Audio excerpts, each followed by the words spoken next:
Who has so much fun. When I was coming to work at dawn, I saw people still chilling in town. It's like, hey, holidays. People have been enjoying it. Anyway, look, they deserve it. Friday, I mean, seriously. So sometimes you just wish that you also had some holiday. Yesterday, when I was forced to try and sleep early, I said, hey, yeah, baby.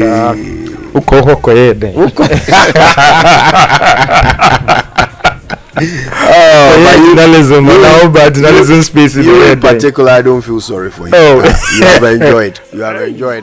Sure.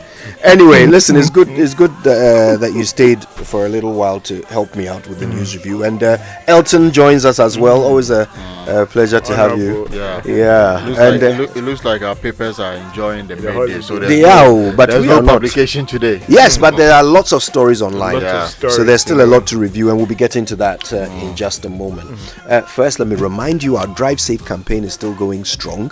Joy News and Multimedia Group, supported by Toyota Superior Quality and Imperial General Assurance Solid Protection, bring you this campaign every day. So don't forget, you must avoid all distractions. Keep both eyes on the road and hands on the steering wheel. Be visible. Drive with your lights on. That is how you drive safe. And if you're interested in how you say it right, well, I'm about to help you out with that. It's brought to you every morning by Kingdom Books. Our Kingdom, quality and affordability are their hallmarks. Something must be done. You say either, I say either. We've had some heavy rainfall over the past few days. Each time the showers came thundering down, I found myself praying nobody got washed away in the floods. Thank goodness nothing went awry. Awry. Another commonly mispronounced English word. I often hear people say awry when they mean to say awry. A-W-R-Y. Awry. Deviating from a course or plan. It's an adverb that traces its origins back to the late 14th century. There are two words here. Which means on, as in above, atop, etc., and wry, which means twisted, crooked, or on one side. Wry, in turn, comes from the Old English word Rhygian, which means to turn, bend, or move. By the way, Rhygian is also the source word for wriggle. And there's your little etymology lesson for the day. Have a restful May Day, and may none of your plans go awry.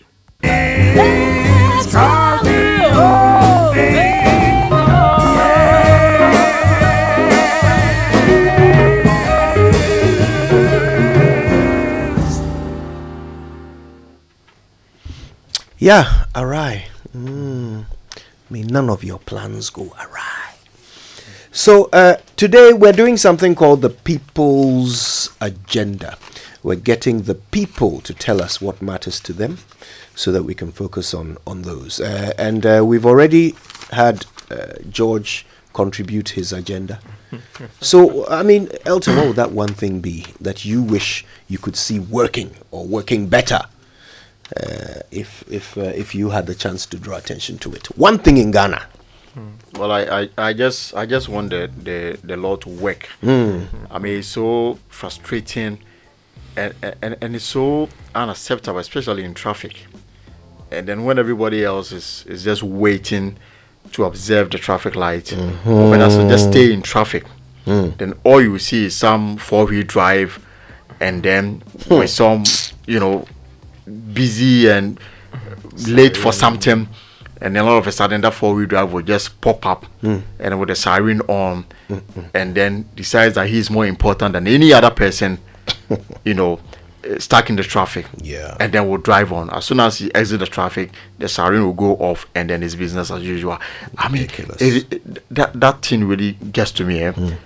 It is so insulting that sometimes you follow the vehicle and you realize that it's only the driver in the vehicle. Exactly. And you just don't get it. So it's like once you drive a four-wheel drive, you are above the law. You are above traffic regulations and rules. You just have to owe a four-wheel drive, and then suddenly you are a government official who is in a hurry to go somewhere. Impossible.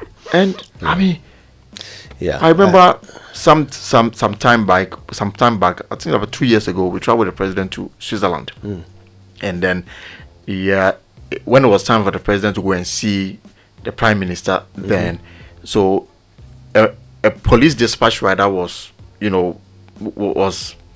brought in to lead a convoy to their presidential palace, if you like.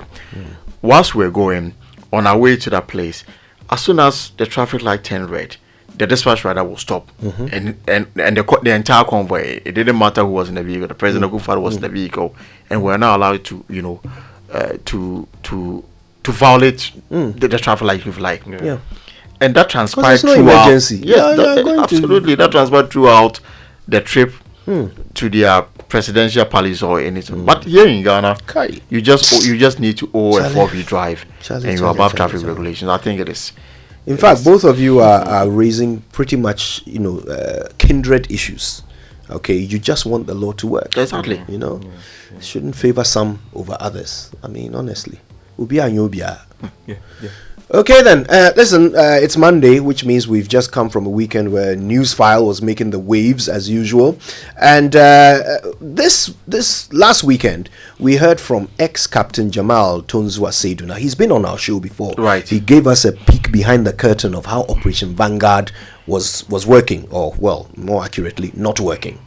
And he was a guest on Newsfile. He said a few things, including his call for the president to resign, because he insisted that, the fight against Galamsey has actually been disastrous.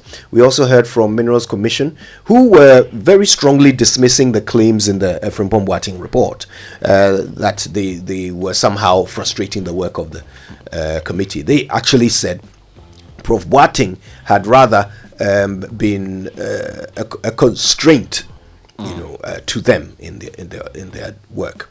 And then, of course, we heard from Dr. Kwame Sapon-Siedu of CDD, who said, look, the reflection of the situation on the ground is not really what we are seeing. It's much worse. Let's hear a quick wrap of the Newsfile issues. To say that Galamsey is a historic policy failure is a gross understatement. Now, what I expect to see, therefore, is that I expect to see our president, on account of this embarrassing failure, to resign in terms of what his mandate is under Article 58 of the Constitution. Disagree with you if that's a position. I think it's a question. But if that was a statement, I'll disagree with you. The point is that to put yourself out there to run for the high office of president. The Minerals Commission is a creature of the Constitution, giving the sole mandate to regulate process application and refer them to minister for processing. So here we are, somebody gets up, the president in his wisdom set up an interministerial committee to look at the issues and advise and see the way forward. Then you are running a power structure and you get up and say you want to issue licenses to people. Do you expect the chairman of the commission to sit by and put his hands and watch you? And something, listen to this carefully, and I'm serious about it because my blood is very hot about it. No single commission mining area is in license that was granted by the Minerals Commission. One way. You fear journalism, and I'm like, you're ridiculous. You don't really understand how these things go. People will bring obnoxious, lawsuits just to truncate a process. And the state, because this is an special threat, the state should prevent this from happening by simply either setting up a commission, trying this investigation, or the OSP, people who are close to the legal powers to give people immunity from lawsuits to actually tell us the full size of the beast we're dealing with. And you see, Samson, I said these things painfully because in 2019, I remember I wrote an article of the effects, and I said they are the immediate effects, and then they are the short term, they are the medium term, and they are the delayed effects. I want to say that Galamsey. Yeah. Interesting stuff. Right. As for the Galamsey fights, I mean, every depending on who you listen to, everybody's trying to pass the blame on the other. Yep. And it is very difficult to follow the fight, because clearly I don't know if we can say we've chalked some successes. Where? I mean, looking at what the state of our water bodies, some of our forest reserves, and indeed the committee that was set up to look into. I don't know whether the committee still exists. It's been dissolved. It's been dissolved. Interministerial committee. Yeah. So therefore, as we speak, there is no fight against illegal mining. Who's fighting it? It's worrying sometimes, Elton, and for me, government are in power to bring law and order in every sector of the economy and then the country. And so for me, this thing about it is this person, is that person, doesn't work for me. The responsibility of whoever is managing the economy or managing that governmental space is to act. And for me, when that is not happening, then there's a real cause for concern. So this thing about, is this person's fault? Neither here nor there. I mean, in any time in society, you will still have friends, and people who are trying to circumvent the process and do things that is against the law. It's your responsibility as a government of the day to deal decisively with these people. And for me, would you describe that as failure or not? The verdict is out there for discerning guardians to pass the judgment. Yeah, I mean, and I think they've already passed it. We hear them speak their mind a lot. This Prof. Frimpong Boateng report has kind of started conversations, whether it's accurate or not. I mean, for example, when I read the report, I see that he claims that his committee was successful. He insists that they were successful. I'm afraid the evidence doesn't bear that out. They introduced things which were not implemented, were not carried out. His relationship with the regulators was a failure. Yeah. He says so himself. So I can see how he was seeking to make his work look as good as he could make it possibly look. But at the same time, he pointed out serious things which have not been denied. Right. For example, it has not been denied that he said in front of the president that Sir John is the biggest risk to the forest. The president hasn't denied that. Okay, so what did he do about it? If the water bodies are worse today than they were when he became president, where can he go and claim that he is fighting Galamsey or he is serious about the fight against Galamsey? If things are worse today, who should believe you when you say that you are serious about it? Charlie? Let me be some way. Since Elton was talking about traffic regulations, and we understand that from May 1, DVLA to begin impounding vehicles of drivers without valid license. And so the driver and vehicle licensing authority says will begin impounding vehicles of drivers without valid license on the road. The exercise, which is in accordance with the road traffic regulations, is starting from today. So those who are affected are driving without an original license, Kojo, or do not have license at all, driving with an expired license, driving with a photocopied license, photocopied license, yes, and driving with a fake license, and use of wrong class of license. So from May 1, I mean, that is starting. I just hope that they are giving the police license to kill. That's what I'm saying. I'm just hoping that they are doing according this. to the authority, there wouldn't be any exemption for vehicle with police, prisons, fire, military, immigration registered number plates. Please treat this. I mean, so this was a circular that was sent that. So once you are driving, you are part of this. I'm just that hoping that watch out for the renewal date as well. It's very very important. Yeah. You go so something you easily miss. Yes. I have missed mine a number of times. I remember mine too.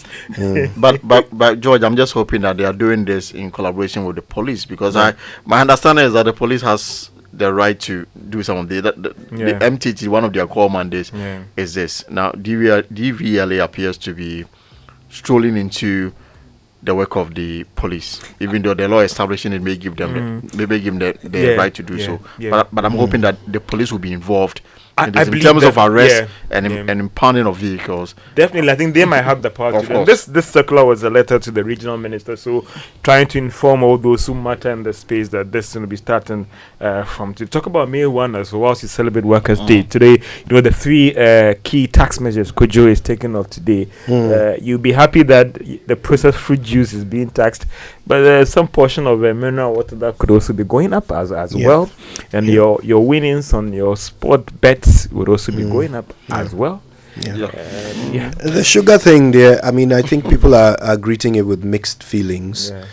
I see the health benefits, so I'm not too fussed. I've noticed that already things like popcorn that is sugar flavored is more expensive than the butter flavored, for example.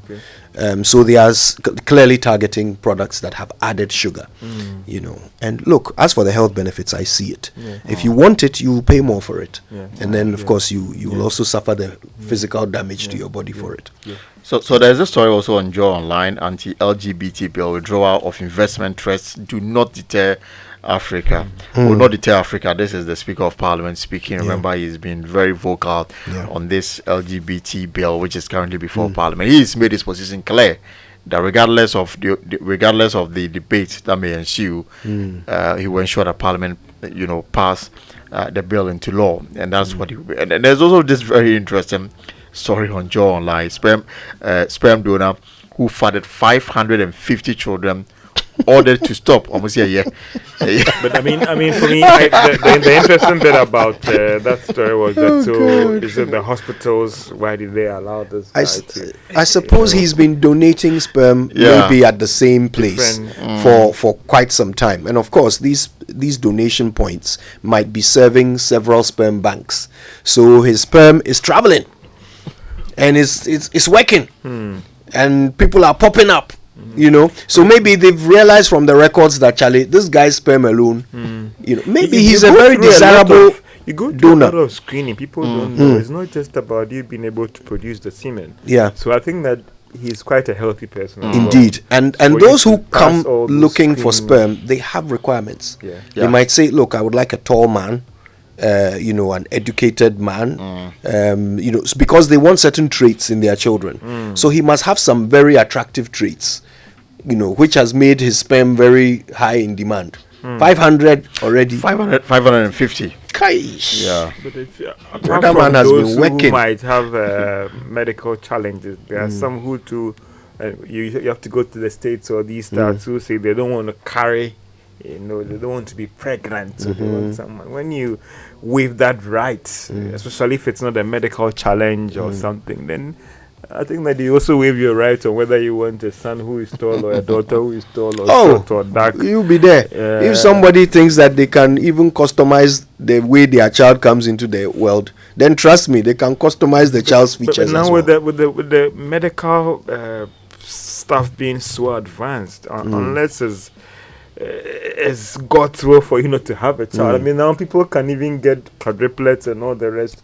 By medical, And it happens a lot, actually. When you do it in the lab, it's more likely to produce twins, triplets, and so forth.